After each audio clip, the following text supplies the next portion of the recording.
That mule, though, is the craziest man in camp that ever was or will be. I'll just get a shot of the dog.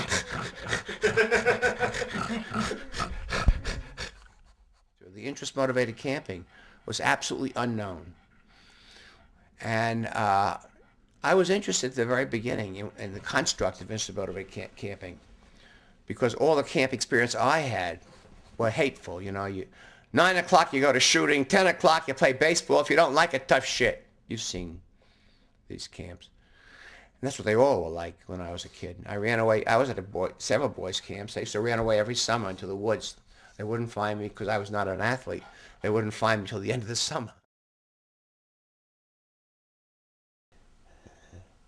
And then, after a while, Dr. Brownell turned to my father. He said, "Ira," he said, "now you ran this camp yourself for many years.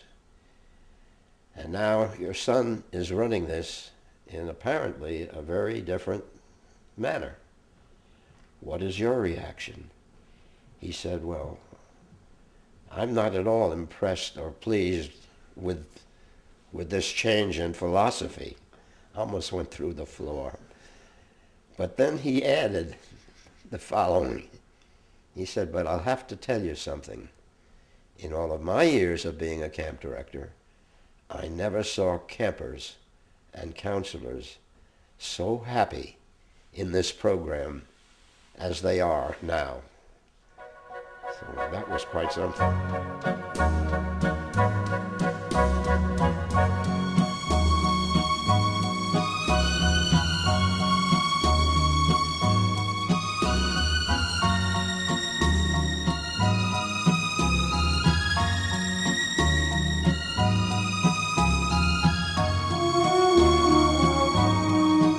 Philosophy is that a youngster who has the opportunity to choose and select activities from a fairly broad number of choices, his selections will tell you things about him and what he is trying to achieve. And when I was able to make this kind of opportunity for choosing available, it was giving me so much vital information in understanding each camper and being able to provide guidance in his growth and development. And Joel had a belief system that the kid will go to an activity at first that he's familiar with or that he can do well, and that with a little work and encouragement, he will get the courage to try something else. I think other camps have adopted it in some sense, will probably not truly admit that they did that. Camps may not have it completely, but they have introduced enough selection for their campers to make choices so that it's definitely has invaded the whole philosophy of camp programming.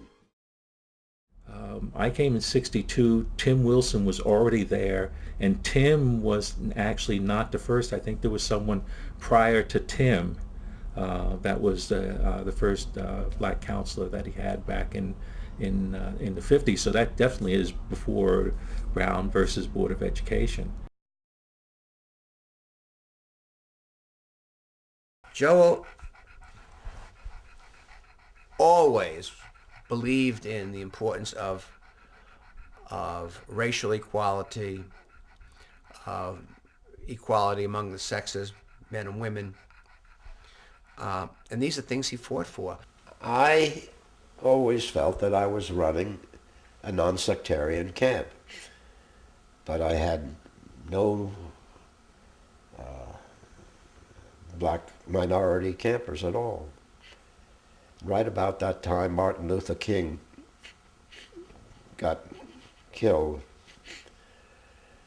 and it came to me that the reason why we were not getting any black campers was because no camps, white camps, were accepting black campers.